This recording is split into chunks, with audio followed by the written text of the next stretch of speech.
오늘은 예레미야애가 4장 우리 교재 51페이지 함께 보겠습니다. 4장은 1장, 2장에서 말했던 것과 비슷한 주제를 말합니다.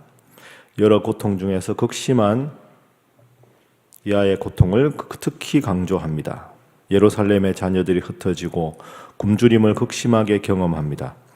이 모든 재난의 1차적인 책임은 정치, 종교 지도자들에게 있습니다. 그들은 성읍 안에서 의인들의 피를 흘렸으며 구원받을 길을 바르게 제시하지 못했으므로 심판받아 흩어지고 모든 존경을 잃게 된 것입니다. 그러나 그 후 예루살렘의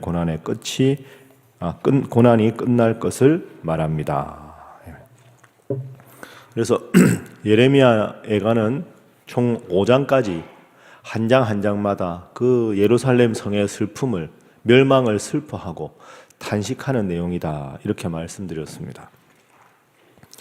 그런데 사실은 어제 우리가 3장 말씀 읽었는데 3장에는 아주 희망이 드러났습니다. 그러니까 1장, 2장은 멸망을 아주 슬퍼하고 탄식하는 내용이 나오고 3장에 넘어가면, 여러분 어제 읽은 본문 한번 보시죠. 3장의 19절 이하를 한번 보십시오.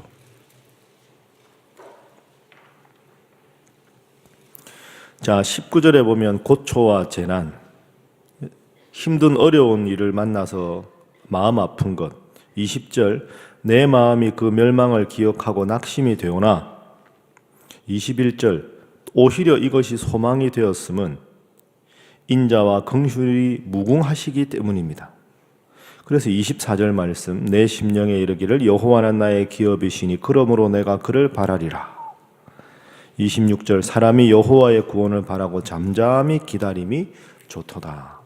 자, 어떻게 보면 여러분, 예레미야 애가는 3장에서 끝나면 우리가 마음이 편할 것 같습니다. 막 힘들고 어렵다가 하나님이 그래도 진멸시키지 않으셨다. 그래도 우리와 함께 하신다. 기다리면 밝은 빛이 올 것이다. 이 3장에 그렇게 넘어갔잖아요. 그럼 아멘 하고 딱 애가가 3장으로 끝나면 좋은데, 오늘은 여러분 읽으시면서 어떤 느낌을 가지셨습니까?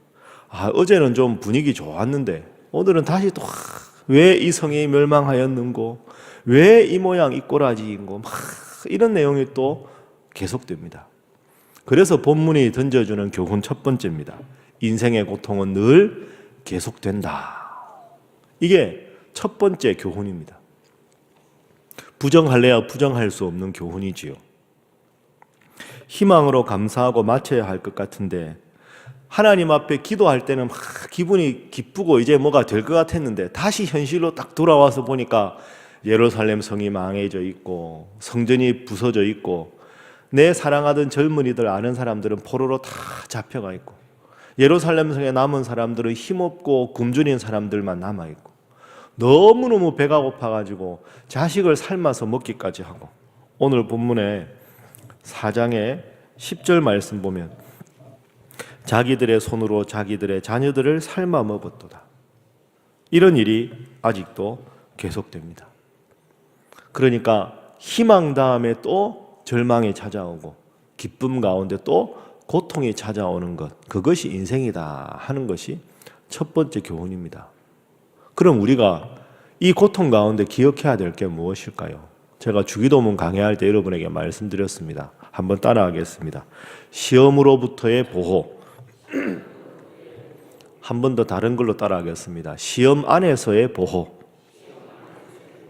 요 두 개가 다릅니다, 여러분. 우리 기독교에서 기도하고 감사하는 것은 시험으로부터의 보호가 아닙니다. 고통으로부터의 보호가 아닙니다. 고통 없는 삶은 천국밖에 없습니다. 그러니까 아무리 우리가 기도를 하고 아무리 하나님의 함께 하심을 느껴도 고통당할 수밖에 없고 시험당할 수밖에 없습니다. 그러니 여러분도 기도하실 때 하나님 고통으로부터 보호해 주십시오, 이렇게 기도하면 안 됩니다. 그 기도는 하나님이 안 들어주십니다. 예수님이 마지막에 돌아가실 때 얼마나 고통을 당하셨습니까? 근데 예수님 뭐라고 기도하셨습니까? 이 잔을 내게서 옮겨 주십시오. 그 말은 고통으로부터, 십자가로부터 나를 보호해 주십시오. 그런데 그 기도를 마지막에 바꾸시죠. 그러나 내 뜻대로 마시고 아버지 뜻대로. 고통을 받는 것이라면 십자가의 고통을 받게 해주십시오.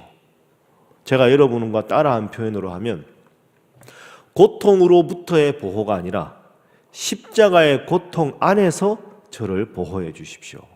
그러니 여러분, 이 새벽에 여러분도 그렇게 기도하셔야 됩니다. 하나님, 시험으로부터의 보호가 아니라 시험이 없을 수 없으니 시험 안에서 주님을 외면하지 않도록, 고통 가운데 주님을 외면하지 않도록 저와 함께하여 주옵소서. 그래서 오늘의 첫 번째 교훈은 고통이 없을 수 없으니 주님, 고통 가운데도 주님 바라보는 자 되게 하여 주옵소서. 기도하시는 여러분 모두가 되시기를 바랍니다. 자, 두 번째 교훈으로 넘어가겠습니다. 두 번째 교훈은 우리 6절, 7절 말씀 한번 보시죠. 자, 6절, 7절 함께 읽어봅니다. 시작. 전에 소돔이 사람의 손을 대지 아니하였는데도 순식간에 무너지더니 이제는 딸 내 백성의 죄가 소돔의 죄악보다 무겁도다. 전에는 존귀한 자들의 몸이 눈보다 깨끗하고 젖보다 희며 산호들보다 붉어 그들의 윤택함이 갈아서 빛낸 청옥 같더니. 자, 8절도 한번 읽어봅니다. 시작. 이젠 그들의 가죽이 뼈들에 붙어 막대기같이 말랐으니 어느 거리에서든지 알아볼 사람이 없도다. 아멘. 자, 6절, 7절의 시작은 전에는 이렇게 시작합니다. 8절에는 이제는 이렇게 시작합니다. 이 표현이 중요합니다. 전에는, 이제는. 그러니까 과거와 현재를 대비하는 표현이 나오는 거죠. 자, 이걸 오늘 우리에게 적용해보면 전에는 내가 하나님을 원망하였으나 이제는 하나님께로 돌아옵니다. 전에 우리의 모든 죄악이 너무 심했습니다. 소돔과 고모라보다도 더 심한 죄악을 저질렀습니다. 그러나 이제는 우리의 상황이 너무나도 가슴이 아픕니다. 과거의 잘못 때문에 현재 너무 큰 고통을 당하고 있다 하는 것이죠. 그러니까 지금 우리의 모습은 사실은 과거에 하나님 앞에 범죄한 것, 그것 때문에 지금 우리 모습에서 불만족스러운 모습이 등장하는 겁니다. 지금 예루살렘 성이 멸망한 이유가 뭡니까? 과거에, 전에 하나님 뜻대로 살아가지 않았기 때문입니다. 자, 저를 한번 따라 하시죠. 전에는, 이제는, 한 번 더 하겠습니다. 후로는. 이게 중요합니다. 전에는 이렇게 했습니다. 그래서 이제는 이렇습니다. 후로는 이렇게 하겠습니다. 과거에 여러분이 혹시 하나님 앞에 범죄해서 지금 하나님 앞에 고통을 당하거나 힘들고 어려운 일이 있더라도 오늘 6절, 7절, 8절 이 시제를 꼭 기억하면서 전에는 하나님 앞에 부족하였습니다. 그래서 하나님, 제가 이런 고통이 있습니다. 후로는 하나님 말씀대로 사는 자 되게 하여 주옵소서. 그렇게 기도하셔서 하나님 주시는 은혜 가운데 거하시는 여러분 모두가 될 수 있기를 바랍니다. 다시 한번 따라합니다. 전에는, 이제는, 후로는. 네. 지금 잘해야 후가 하나님 앞에 아름답지 않겠습니까? 과거의 모든 하나님 앞에 부족한 것 이 새벽에 다 기도하시고 하나님 앞에 용서받으시고 지금 하나님 앞에 성결한 마음으로 열심히 기도하셔서 여러분의 후의 인생이 더욱더 찬란하고 은혜롭고 형통한 삶 살아가시기를 주님 이름으로 축복합니다. 이제 마지막 세 번째입니다. 자, 우리 17절 말씀. 17절 말씀. 왜 그러면 예루살렘이 멸망했는가? 왜 이렇게 끔찍한 고통 속에 있는가? 원인이 나옵니다. 17절 함께 읽습니다. 시작. 우리가 헛되이 도움을 바람으로 우리의 눈이 상함이여 우리를 구원하지 못할 나라를 바라보았도다. 아멘. 이 17절은 예레미야가 왜 예루살렘 성이 멸망했고 예루살렘 성전이 부서졌고 왜 남유다 사람들이 멸망해서 포로로 잡혀갔는가 이유를 정확하게 설명하지요. 우리를 구원하지 못할 나라를 바라보았도다. 우리를 구원하지 못할 나라가 어느 나라였습니까? 애굽이었습니다. 이런 건 이제 앞으로 기억을 하셔야 됩니다. 앞으로 또 예레미야 애가 읽으면 읽을 때마다 새롭다 이래서 되겠습니까? 딱 머릿속에 기억을 하셔야 다음에는 본문을 읽으면 딱 기억이 나겠죠. 다시 기억을 해보면 기원전 605년에 전쟁이 있었습니다. 바벨론하고 애굽 그리고 시리아 연합군 전쟁이 있었습니다. 바벨론이 이겼는데 문제는 이 남유다가 이 애굽의 편을 들었습니다. 그런데 애굽이 지니까 바벨론 입장에서는 야, 남유다 너희들이 어떻게 애굽의 편을 들었느냐 하고는 애굽을 함락시킨 다음에 남유다를 향해서 공격을 합니다. 1차, 2차, 마지막 3차 전쟁 때 멸망을 하지요. 그게 기원전 587년 6년 어간입니다. 그러니까 지금 예레미야가 그 이야기를 하는 겁니다.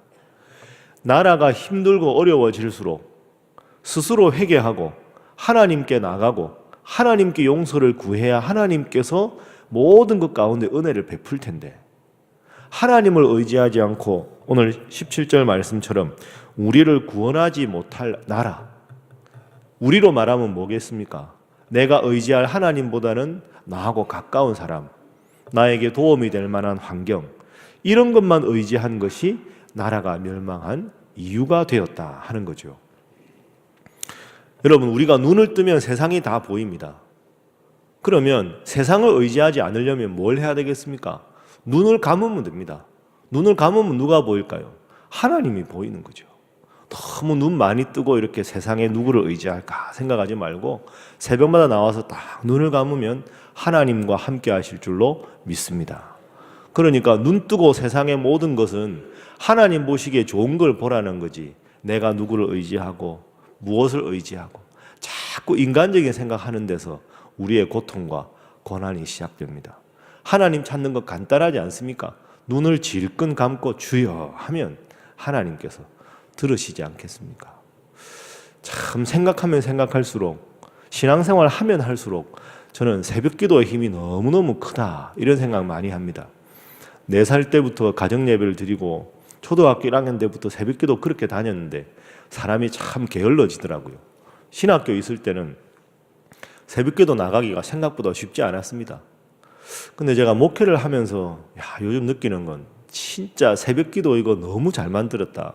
예수님이 마가복음에 새벽 오히려 미명에 나가서 기도하시더니 이 구절이 없었으면 내가 어떻게 목회할까 이런 생각이 듭니다. 가장 이런 시간에 여러분, 이게 생각하면 얼마나 행복한 일입니까?